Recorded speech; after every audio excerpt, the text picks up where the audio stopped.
Hello, and welcome back to another episode of Analyzing Evil, where we explore the fall, fury, and philosophy behind the fiction's most iconic villains.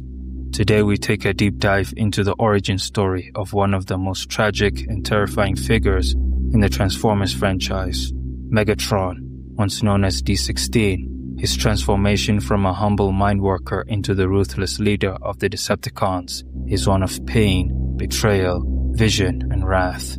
Before he was the feared Megatron, he was D16, a designation, not a name, a number given to a miner, both born into the depths of Cybertron, tasked with extracting energon to feed a society that neither valued his thoughts nor acknowledged his existence. Like many others assigned to manual labor, D16 was expected to be compliant. The ruling elite, including Sentinel Prime, viewed the lower classes as tools, functional parts of Cybertron's engine, not individuals with dreams or opinions.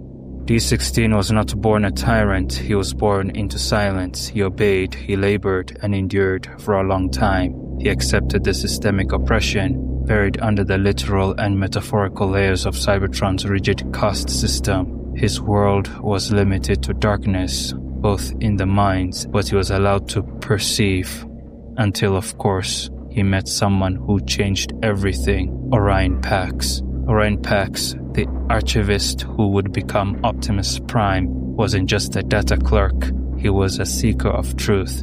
His fascination with Cybertron's origins and its lost primes sparked a connection with D16.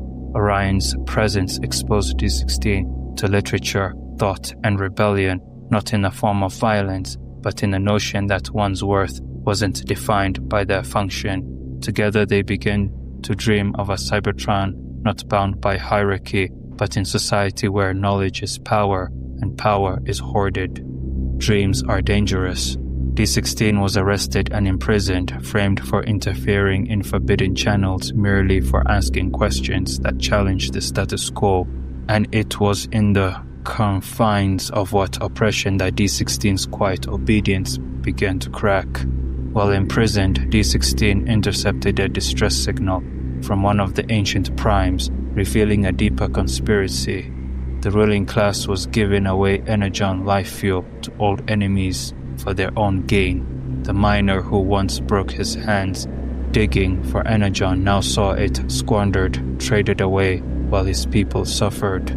This moment didn't break D16, it forged him. His rage was no longer passive. When Sentinel Prime, the iron-fisted symbol of authority, refused to listen to his warnings, D16 snapped. He didn't just challenge Sentinel, he killed him. In the singular moment, D16 shed the identity assigned to him. He chose a new name, inspired by the might of ancient warriors. Megatron's message resonated with the forgotten and forsaken. He wasn't just a rebel, he became a revolutionary. The Decepticons movement wasn't born as an empire of conquest, it was resistance. Its foundations were built on ideals of equality, strength, and justice for the working class. But power corrupts, and Megatron's trauma, mistrust, and thirst for retribution poisoned the movement. What began as liberation slowly became domination. Megatron, once inspired by the freedom of thought, began crushing dissent. He no longer sought equality. He demanded obedience. The Decepticons were no longer a banner of freedom. They were a weapon of war. Megatron is a character forged in systemic injustice. His ideology, while rooted in real grievances, spiraled into authoritarianism. In his eyes, peace is a lie, maintained by the powerful. To him, control is the only path to order. He sees himself as Cybertron's savior, willing to bear the moral weight others cannot. He justifies atrocities as necessities. Every conquest, every betrayal, every life taken is a step towards a world that he believes must be ruled, not shared. His tragedy is that he never truly escaped his role as D16. He never stopped being a product of what Cybertron made him. He simply flipped the power dynamic and turned into the very tyrant he once despised. He saw energon, Cybertron's most vital resource, being given away to long-standing enemies. Resources that his people bled and broke to extract were handed off in political deals that ignored the suffering of the miners. It wasn't just betrayal, it was a revelation that the system he once revered was rotten at its core. This was the crucible, the point where D16 shed his skin, the moment of transformation fueled by grief, betrayal, and newfound clarity. He took the name Megatron, derived from the ancient writings of the Prime, and struck down Sentinel Prime, a very symbol he once worshipped. Megatron's story forces us to ask, when does a revolutionary become a tyrant? Was Megatron justified in his rage, or did he let the betrayal and suffering twist him into something worse than the system he rebelled against? This is the paradox of D16. He began with hope, with dreams of justice, but that hope curled into vengeance. He claimed to fight for the oppressed, yet in his thirst for revenge, he oppressed others.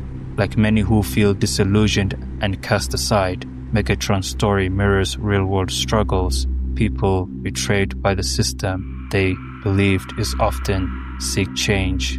But when the pain festers, it could lead to extremism. So, we end this episode with a question for you. Was Megatron a tragic hero lost to vengeance, or a tyrant born from pride? Can empathy exist in those driven by pain? And do systems of power create villains, or do they simply reveal them? So we ask you, is Megatron a villain, or is the inevitable result of a system that punishes ambition and buries dreams beneath steel and silence? Was his transformation into Megatron a choice or a consequence?